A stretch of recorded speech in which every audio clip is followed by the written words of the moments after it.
마태복음 28장 16절로 20절 말씀을 함께 합독하셨습니다. 우리는 마태복음 28장 16절로 20절 말씀을 일컬어서 예수님의 대위임 명령이라는 타이틀을 붙여서 다 기억을 하고 있습니다. 예수님의 대위임 명령. 그런데 어떤 사람들은 이 예수님의 대위임 명령이 예수님께서 이 땅에 육신을 입고 오셔서 제자들을 훈련하신 후에 제자들에게 주신 명령처럼 이 말씀을 생각하시는 분들도 계십니다. 이런 생각을 가지고 계신다면 이분은 오늘 말씀을 통해서 새로운 도전이 있기를 바랍니다. 그렇다면 이 아침에 우리들이 하나님의 말씀을 통해서 주님의 뜻과 주님께서 이 대위임 명령 안에 숨겨놓으신 특별하신 은혜를 이 시간 발견하기를 원합니다. 그 첫 번째 포인트가 바로 성경에 대한 이야기입니다. 예수님의 대위임 명령은, 성경은 하나님의 감춰진 전략을 기록한 책이다라는 사실을 우리들에게 보여주고 있습니다. 하나님의 감춰진 전략도 참 중요한데 그 전략이 감춰져 있다는 말은 대단히 그것을 깨닫기가 어렵다는 말이기도 합니다. 우리가 창세기부터 시작해서 성경을 계속 읽지만은 하나님이 어떠한 전략을 가지고 계실까? 온 세상에 대해서, 그리고 우리들에 대해서 어떤 전략을 가지고 계실까? 이 전략이라는 용어를 가지고 성경을 바라보게 될 때 우리는 새로운 관점 속에서 새로운 포인트를 발견하게 됩니다. 전략이라는 이 용어는 본래 군대에서 사용하는 낱말입니다. 특정한 목표를 수행하기 위한 행동 계획을 가리켜서 전략이라고 합니다. 특별한 목표를 정해놓고 그것을 완수하기 위해서 해야 할 행동 전략이 바로 이 우리들에게 주어진 오늘 말씀입니다.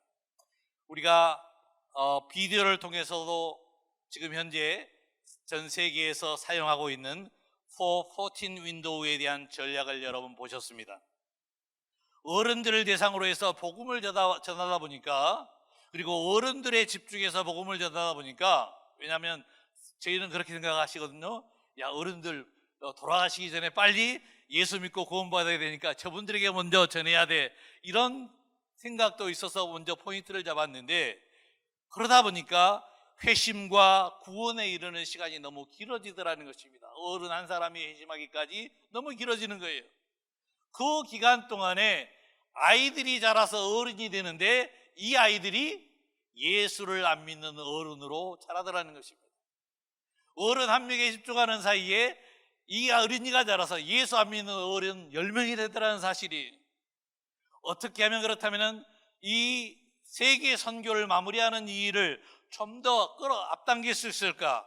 그래서 선교 신학자들이 다시 전략을 세웠습니다. 그게 바로 414 윈도우입니다. 4살부터 14살까지의 어린이와 청소년기 전에 아이들에게 복음을 전했더니 여기 있는 데이터처럼 80%의 아이들이 복음을 받아들이더라는 것입니다.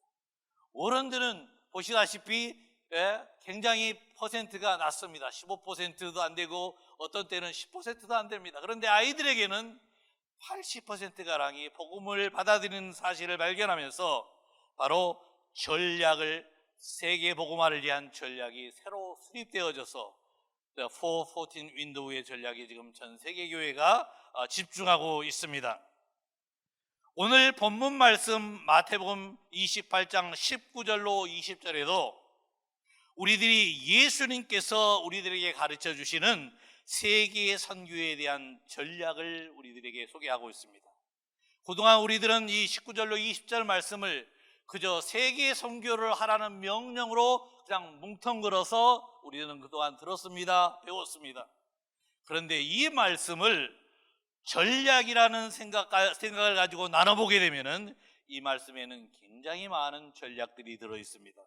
너희는 가서 모든 족속으로 제자를 삼아 아버지, 아들과 성령의 이름으로 세례를 주고 내가 너희에게 분부한 모든 것을 가르쳐 지키게 하라. 우리말 성경은 이 구절이 동사가 4개가 나오는 것처럼 보입니다. 가라, 제자를 삼으라, 세례를 주라, 가르쳐 지키게 하라. 그러나 신약 성경의 그 원문을 보게 되면은 명령형 동사는 딱 하나입니다. 너희는 가서 제자를 삼으라. 이게 바로 예수님께서 우리에게 주시는 전략인 것입니다. 전략을 빼게 되면은 여러 가지 부분에 우리 나름대로 집중을 하지만은 전략을 가지고 보게 되면 예수님이 우리에게 주신 것이 있습니다. 세계복음화를 완성하기 위해서는 제자를 삼으라 라는 전략이 딱 박혀 있습니다.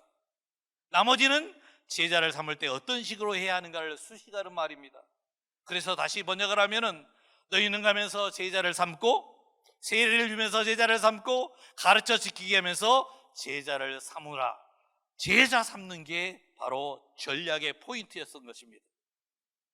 즉 하나님의 전략은, 예수님의 전략은 제자 삼기 위해서 또 다른 구체적인 전략을 주십니다. 어떤 전략입니까? 가야 되고 세례를 줘야 하고 가르쳐 지키게 하라는 또 전략을 우리들에게 주고 있습니다.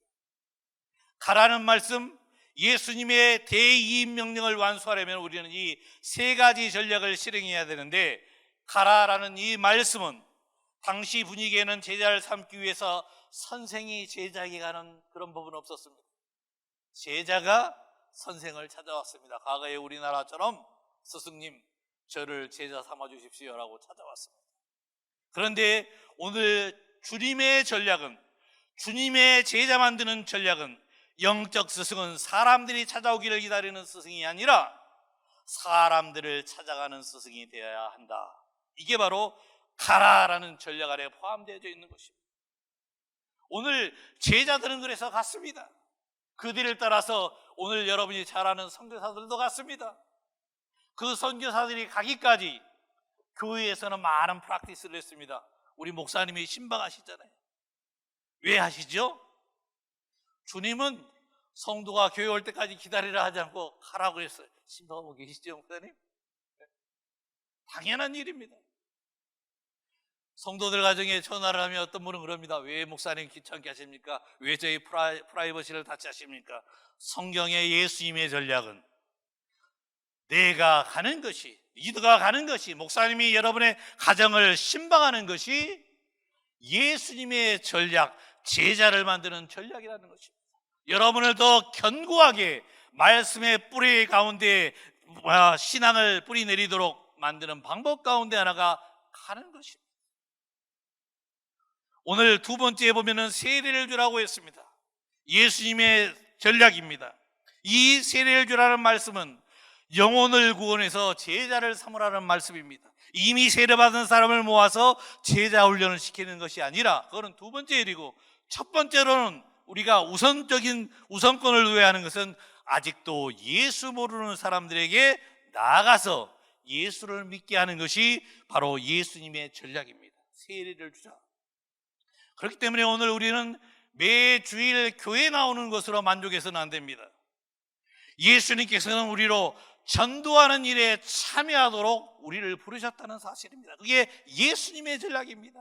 세계복음화의 전략은, 이웃복음화의 전략은 내가 바로 세례를 주는 일, 바로 아직 예수를 모르는 사람들에게 가서 전도하는 그 전략을 예수님이 세워놓고 저와 여러분을 부르신 것입니다. 그래서 교회에서 신방대원들도 만들고 전도대원들도 만들어서 전도하는 것입니다. 여러 가지 활동들을 통해서 전도하는 것입니다. 가르쳐 지키게 하라라고 했습니다. 예수님의 전략입니다. 가르쳐 지키게 함으로 제자를 삼으라. 이 말씀은 삶의 변화가 일어날 때까지 가르치고 훈련하는 전략을 사용하라는 것입니다. 다른 말로 표현하면 잘할 때까지 가르치라는 것입니다. 우리 속담에 그런 것이 좀 하는 것이 아주 잘 숙달된 사람은 그거 하는 건 마치 식은 죽 먹기야. 눈 감고도 할 수 있어 그럽니다. 하나님 앞에 헌신하는 일, 그게 식은 죽 먹기가 돼야 됩니다. 그렇게 가르치라는 것입니다. 전도하는 일이 식은 죽 먹기가 돼야 하고, 하나님 앞에 철야 기도하는 것이 식은 죽 먹기가 돼야 되는 것이에요. 이게 바로 예수님의 전략인 것입니다. 그런데 마귀는 우리들에게 교묘하게 미국 사람들 봐, 프라이버시. 내가 우선이지. 그러나 예수님 말씀합니다. 예수님의 전략대로 살게 될 때에 우리는 빛과 소금의 직분을 감당하는 그리스도인이 될 줄 믿습니다. 가르쳐 지키게 하라. 그렇기 때문에 내가 목사이든 장로이든 권사이든, 우리나라 옛날에 연예인이 그런 말을 했어요. 이 나이에 내가 하랴. 그 나이에도 해야 됩니다. 안 되는 것은 될 때까지 순종하는 것, 그게 바로 예수님의 방법인 것입니다. 그렇기 때문에 오늘 리더들이 아무개 집사님, 아무개 권사님, 아무개 장로님, 아무개 성도님 같이 하십시다. 훈련 받으십시다. 그럴 때 아멘하는 것이 예수님의 전략에 함께 동참하는 일인 것입니다. 오늘 그렇기 때문에 우리는 마태복음 28장 여기 있는 말씀을 그저 선교하라는 의미로서 한꺼번에 생각하게 된다면 별로 그 의미를 발견하지 못하지만은 예수님의 세밀하신 전략 가운데, 우리로 제자 만드시는 예수님의 그 전략 가운데서 보게 된다면은 아직도 내가 부족한 것이 무엇인지, 더 훈련받아야 할 것이 무엇인지, 오늘 우리들은 그 주님의 음성을 듣게 되는 것입니다. 그러므로 우리들이 성경을 하나님의 감춰진 전략을 기록한 책이다 라는 사실을 발견하게 되면 우리들이 가지고 있었던 성경 말씀을 바라보는 안목도, 해석하는 방법도 달라지게 되는 것입니다. 예를 든다면 오늘 본문 20절 말씀해 보시면 볼지어다 내가 세상 끝날까지 너희와 항상 함께 있으리라 라는 말씀이 있습니다. 보통 저도 목사이고 설교를 하지만 이렇게 많이 써먹었던 이야기예요. 아픈 사람 성도 집에 찾아가서, 사업이 어려우신 분들을 찾아가서, 고난받는 분들을 찾아가서, 여기 보십시오, 예수님께서 뭐라고 하셨습니까? 예수님은 임마누엘로 함께 계신다고 했습니다. 세상 끝날까지 함께 계신다고 했습니다. 용기를 가지서 힘을 내세요, 일어나세요, 그렇게 했습니다. 위로가 되죠. 그러나 이 말씀을 하나님의 감춰진 전략이라는 측면에서 하나님 말씀의 순종의 세계 선교를 위해서 선교지에 나가서 일하고 계시는 선교사님, 또 그들을 보내놓고 교회에서 기도하시며 후원하는 교회들, 정말로 이 말씀대로 순종하고자 여러분 분투하시는 그 삶의 현장에서 이 말씀을 우리가 읽게 되면 하나님은 보이지 않는 스텔스 비행기와 같이 나를 대신해서 싸우고 계시는 분, 나를 지원하시는 분, 나의 약함을 아시기에 미리 준비하시는 전능하신 하나님이시며, 보이지 않는 강한 손으로 나의 가정과 일터에서 세계 선교를 끝마치도록 나를 붙잡고 일하시는 하나님, 나와 함께 계시는 하나님이 되심을 우리가 이 말씀을 통해서 강하게 느끼게 되는 거죠. 어떤 말씀이 더 여러분의 해석에, 이 말씀을 해석할 때 여러분의 마음에 강하게 와닿습니다. 오늘 그렇기 때문에 우리는 하나님의 감춰진 전략이라는 측면에서 성경을 다시 바라보게 될 때 말씀 속에 깃들어 있는 하나님의 음성을 새롭게 듣게 됩니다. 주님, 저 못하겠어요. 보세요, 지금 팬데믹이 어렵잖아요. 예수님 말하시면 나 옆에 있어, 걱정하지 마. 이게 지금 주님의 말씀입니다. 주님, 조금 쉬었다 하면 안 될까요? 야, 빨리 가자. 주님의 말씀하고 계시잖아요. 오늘 그렇기 때문에 하나님의 감춰진 전략을 우리들이 잃어버리게 되면은 성경 말씀은 그저 어떠한 마법의 구슬처럼 나의 안식을 위한, 나에게 편안함을 주는 말씀으로 우리들은 해석하고 그 정도의 수준에서 끝마쳐버릴 수도 있다는 사실입니다. 그래서 이 아침에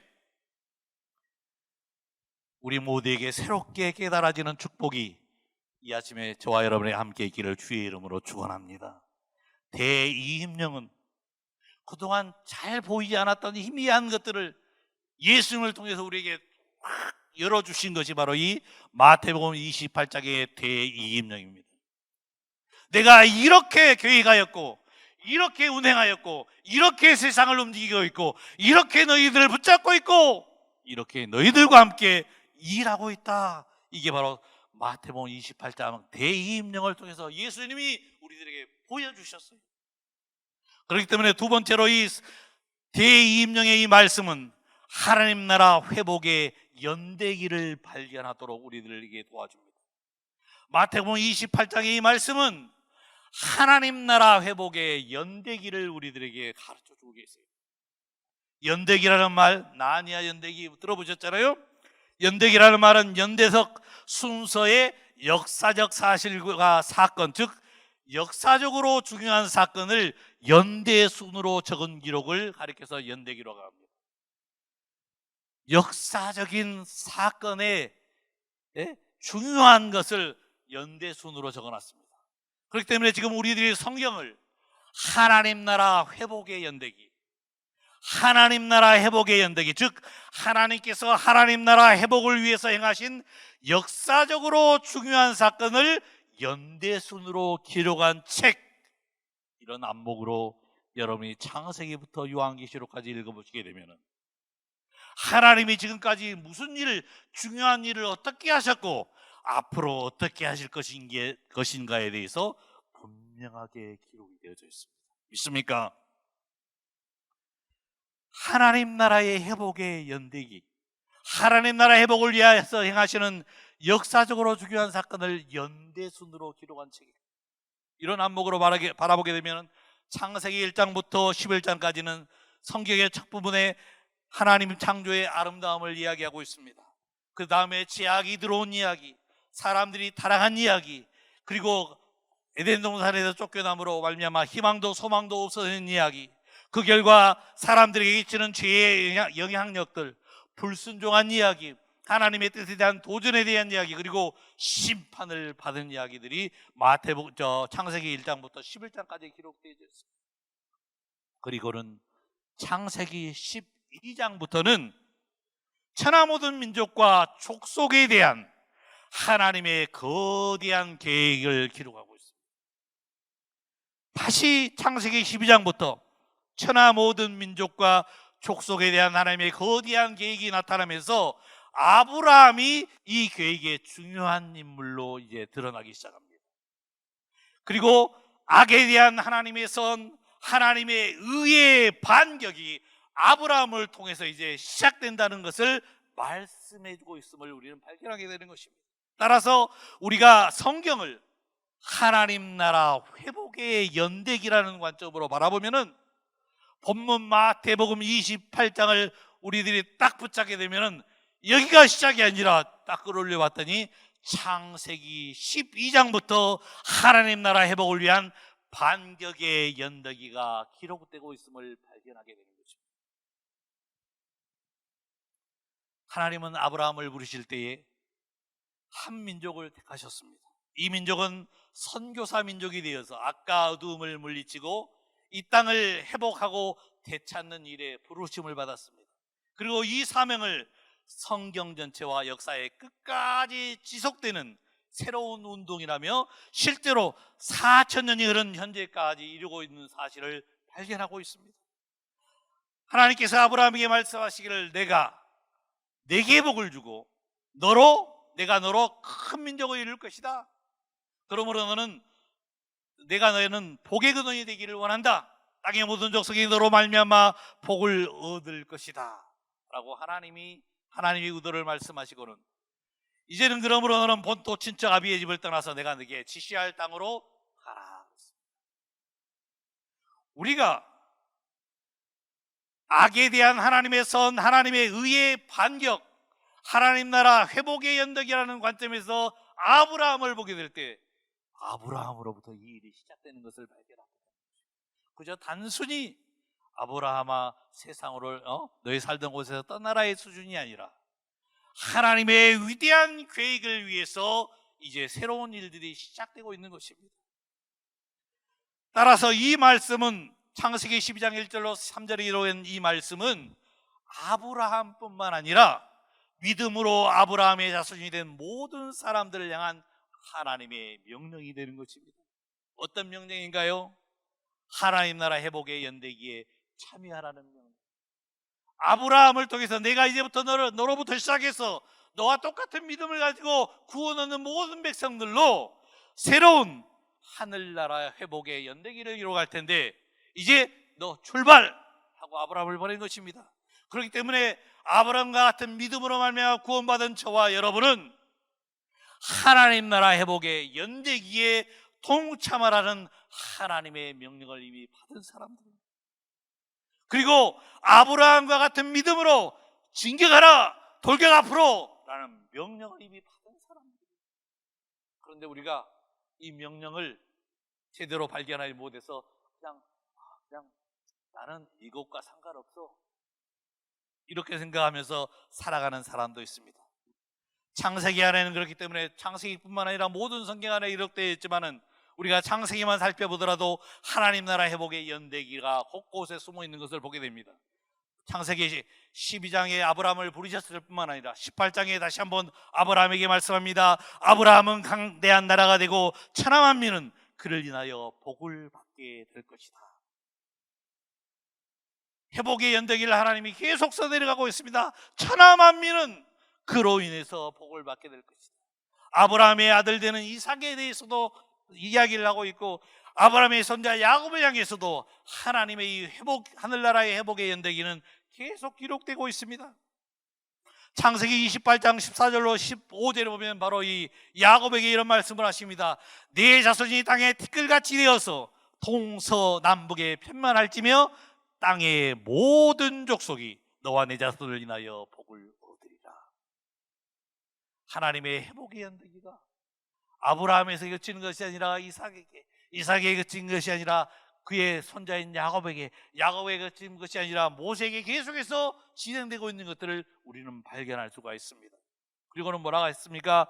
내가 너와 함께 있어 내가 어디로 가든지 너를 지키며 너를 이끌어 이 땅으로 돌아오게 할지라 내가 너에게 허락한 것을 다 이루기까지 너를 떠나지 아니하리라. 내가 너와 함께 있어 내가 어디로 가는지 너를 지키며 너를 이끌어주리라. 너를 떠나지 아니하리라. 이 말씀 어디서 읽으신 것 같지 않으세요? 오늘 우리들이 읽었던 마태복음 28장에 부활하신 예수님께서 제자들에게 명령하신 대위임령의 내용의 마지막 부분과 대동소이하고 있습니다. 즉 아브라함으로부터 기록되기 시작한 하나님 나라 회복의 연대기가 오늘 마태복음 28장에까지 이어지고 있으며 오늘 마태복음 28장은 우리들에게 확실하게 보여주고 있는 것입니다. 이뿐이 아니라 혹시 나는 거기에 속했나 의심하는 사람들을 위해서 바울은 갈라디아서 3장 8절로 9절에 이렇게 이야기하고 있습니다. 함께 우리 읽을까요? 갈라디아서 3장 8절 시작. 또 하나님이 이방을 믿음으로 말미암아 의로 정하실 것을 성경이 미리 알고 먼저 아브라함에게 복음을 전하되 모든 이방이 너를 인하여 복을 받으리라 하셨으니 그러므로 믿음으로 말미암은 자는 믿음이 있는 아브라함과 함께 복을 받느니라. 믿음으로 말미암은 자는 아브라함이 믿음으로 말미암아 천하 모든 족속을 위하여 복의 근원이 된 것처럼 우리 모두가 믿음으로 예수 그리스도를 나의 구주 나의 하나님으로 영접하고 구원받은 결과 우리에게 주어진, 우리도 이방이지만 우리에게 주어진 이 믿음으로 말미암아 구원받은 이 축복은 아브라함에게만 주신 것이 아니라 우리에게도 주셨고 아브라함에게 주셔서 그 축복을 증거하라고 온 세상에 증거하라고 천하 모든 족속에게 증거하라고 하셨던 것처럼 우리 모두에게도 동일하게 명령하셨다는 말씀입니다. 그렇기 때문에 만일 어느 누구가 다른 사람이 여러분에게 당신은 아브라함이 받은 부르심을 받은 사람입니까? 라고 묻는다면 어떻게 대답해야 할까요? 나는 아브라함이 받은 부르심을 받았습니까? 라는 질문은 나는 아브라함의 자손입니까? 라는 질문하고 똑같습니다. 아브라함의 자손이라면 나는 아브라함과 같이 부름을 받은 사람이기 때문에 그렇습니다. 우리는 아브라함이 우리에게 전해준 축복을 다른 사람들에게 전해야 할까요? 대답은 네입니다. 왜냐하면 아브라함도 그렇게 했으니까. 그러므로 예수를 믿고 구원받은 성도는 아브라함이 받은 축복, 즉 땅의 모든 족속이 너를 인하여 복을 받으리라는 하나님 나라의 회복의 연대기에 참여하고 아브라함과 같은 믿음으로 돌격하라 라는 이 명령에 순종해야 하는 것입니다. 이 사실을 US Center for World Mission의 랄프 윈터 박사님은 아브라함 커넥션이라는 단어로서 우리들에게 말씀하셨습니다. 이분은 몇 년 전에 돌아가신 분이시지만은 아브라함으로부터 시작된 이 아브라함의 커넥션, 이 커넥션은 4,000년간 진행되어 오늘 우리에까지 연결되었으며, 따라서 대위임령은 사탄의 세력에 점령된 영토들, 사탄의 세력에 점령된 영혼들에게 예수의 복음으로 구원을 받게 하는 하나님 나라 회복의 연대기다라고 이 랄프 인터 박사님은 우리들에게 말씀하셨던 것입니다. 아브라함의 이 커넥션, 아브라함으로부터 시작된 이 연결교류가 저와 여러분에게까지 이어졌다는 사실입니다. 그러므로 우리는 어디에 살든지 무슨 일을 하든지 하나님 나라 회복의 연대기에 합당하게 살아야 합니다. 오늘 우리는 하나님의 그 세계 선교를 위한 그 세계 전략에 함께 동참해서 바로 하나님 나라 회복의 연대기에 참여해서 함께 싸우고 있는 사람입니다. 새롭게 연대기를 기록하고 있는 사람들이라는 사실입니다. 그렇기 때문에 오늘 우리들은 우리에게 허락하신 이 하나님 나라 회복의 연대기에 우리 모두가 다 아멘으로 함께 동참해야 하는 것입니다. 아브라함의 믿음을 통해 구원받은 저와 여러분은 하나님 나라 회복의 연대기의 출발자인 아브라함과 함께 커넥션을 이루고 있는 하나님 나라의 상속자들입니다. 따라서 우리 누구도 예외가 없습니다. 아무도 편히 앉아서 다른 사람들이 하는 선교를 관망하는 거짓 특권과 거짓 축복을 거부해야 하는 것입니다. 선교위원장 장로님이 이제 여러분들에게 선교 갑시다 하면 저 얘가 여기 있습니다 라고 대답할 수 있는 저와 여러분 되기를 주의 이름으로 축원합니다. 할렐루야. 선교위원장님 어디 계세요? 화면하신 거 받아 적으세요. 녹화 잘 됐을 겁니다. 말씀을 정리하겠습니다. 사랑하시는 여러분, 오늘 우리들에게 주신 이 대위임령은 성경이 하나님의 감춰진 전략을 기록한 책이라는 사실을 정확하게 보여주고 있습니다. 그동안에는 희미했었는데 마태복음 28장에 보니까 정확하게 보여주고 있습니다. 그리고 더 나아가서 하나님 나라 회복의 연대기를 기록한 책이 성경책이라는 사실을 창세기부터 시작해서 정확하게 우리들에게 기록하고 있고 보여주고 있습니다. 그렇다면 저와 여러분, 아브라함의 믿음을 따라 구원받은 저와 여러분은 이 하나님의 말씀 앞에 어떻게 응답을 해야 될까요? 어떠한 방법으로 우리의 최선의 삶을 살아야 될까요? 아무도 전쟁 중에는 자기 경력 쌓기를 추구하지 않는다라는 말이 있습니다. 다른 말로 얘기하면 전쟁터에 임한 사람은 딴짓하지 않는다는 거예요. 나를 위해서 사는 사람이 없다는 것입니다. 오늘 그렇기 때문에 바울은 우리가 내가 살아도 주를 위해서 살고 우리가 죽어도 그리스도를 위해서 죽는 것이니 사나지거나 우리는 누구의 것입니까? 예수 그리스도의 것이다라고 이야기했습니다. 이 고백이 어디서 나오는 것입니까? 저와 여러분은 믿음으로 난 아브라함의 자손이 되었고 아브라함의 커넥션으로 연결된 하나님 나라 회복의 연대기를 새롭게 이뤄가는 사역의 부름을 받은 사람들입니다. 오늘 아브라함으로부터 시작된 하나님 나라를 회복하는 반격의 연대기가 대이임령을 통해 우리의 삶의 부르심과 사명으로 새롭게 각인되어져서 하나님 앞에 헌신하는 은혜가 저와 여러분에게 이 아침에 함께하기를 주의 이름으로 축원합니다.